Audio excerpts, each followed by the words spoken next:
Well, I rewatched this movie and not as good as I remember it, and it's way more fucked up than I remembered. Maybe I was just used to these type of horror movies when I watched it. I'm not sure. Which movies about Bunnyman, obviously.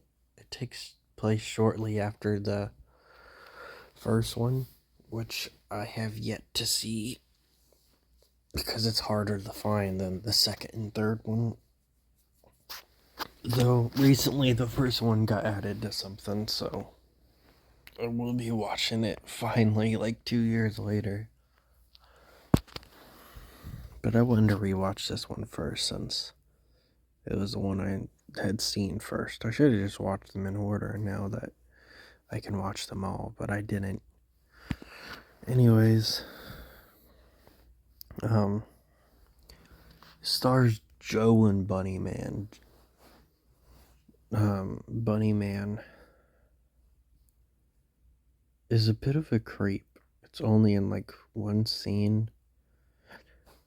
Joe is way more of a creep, but like there's a scene where he takes off his mask and licks his lips in a suggestive way, and Joe just straight up says like two lines where he's gonna rape people, and there's plenty of scenes to suggest that he wants to do it. It's just a pretty fucked up movie. It's one of those horror movies that simply use women as killing objects for horror movies. There's like a couple male deaths. Simply Joe and the sheriff that was in one scene early in the movie. Every other one's a woman because it fits the horror narrative they're going for, and they make Joe a sexist, so he's like a lot of lines where he calls women bitches, and he has even that stereotype about period, about, women's periods. Like, oh, I can't believe they bleed for a month and don't die. I can't trust them. Though he does have another sexist line that I actually thought was funny, where the girls ask him what he's gonna do to them. He says, "We're gonna fuck you up. What do you think we're gonna do? Make you pancakes? God damn it, I don't like pancakes." But it's just his delivery of it. I don't think it would have worked any other way. He also spends like the entire movie treating Bunnyman like crap, but there is a line that suggests he somewhat cares in his own fucked up way. And he calls him stupid a lot. I was honestly surprised there wasn't an R slur dropped in this movie. Though there is an F slur dropped. He randomly says it to the women when he starts giving them names, numbers, calling them number 2 and 7 and 4. Yet, like, seconds later, he starts asking one of the girls what her name is. It's kind of dumb. But yeah, he tells them to line up, and during that, he calls them the F slur. It's the only one dropped. It's also painfully low budget on my rewatch, and there's a scene where Bunnyman kills this girl with a chainsaw, and it's pretty clear that the chainsaw is just like on the other side of her face. Like if he would hold a paper by someone's head, that's what he's doing with the chainsaw. And then they're just adding blood. It's a pretty dumb kill. Then there's one where Bunnyman's slamming this girl repeatedly into a cop car, and apparently he was bashing her brain in, but it looked like he was just slamming her into the cop car. which would still hurt like a bitch, but I didn't think it would kill her. And then it was like, oh, you bashed her brain in on the door.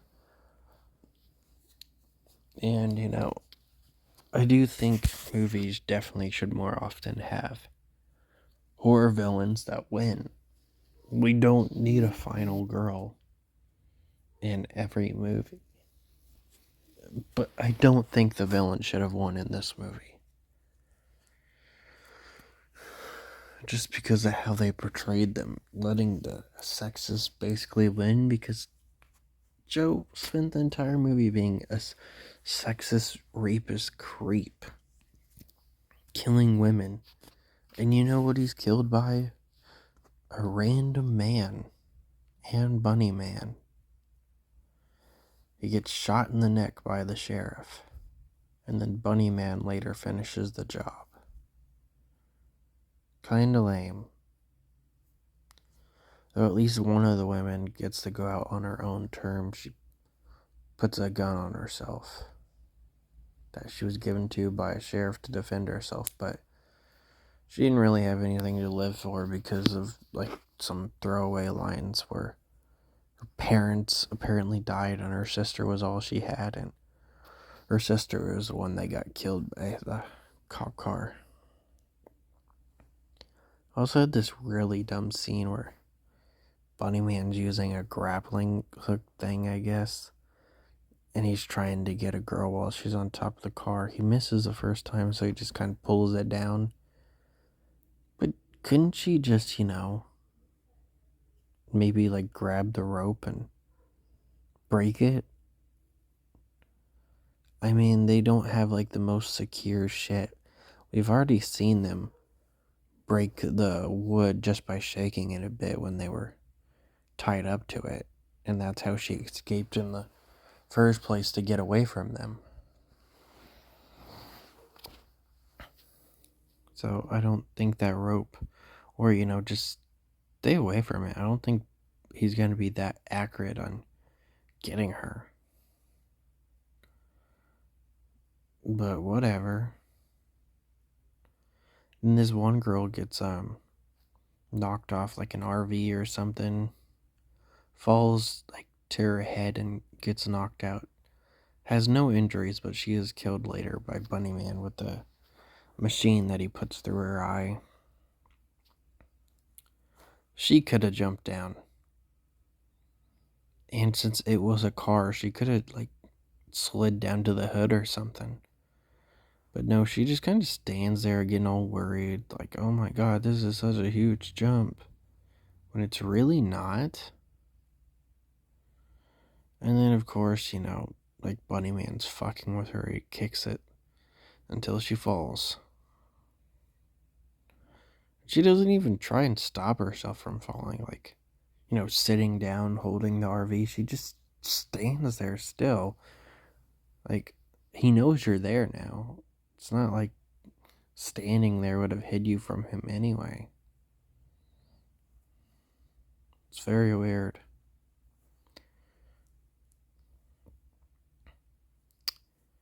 Yeah, it's honestly not really that good of a movie, and it was kind of hard to watch. And it took me 2 days to finish it on my rewatch. I don't know why I thought it was a decent movie when I first watched it a few years ago. It's just one of those more, stupid movies. I might do a re-review of Bunnyman Vengeance when I rewatch it after I watch the first one, because I'm gonna watch the first one first now before I watch the third one. But if there really isn't much to talk about, then I'll leave my old review as it is. But yeah, I guess that's really about it.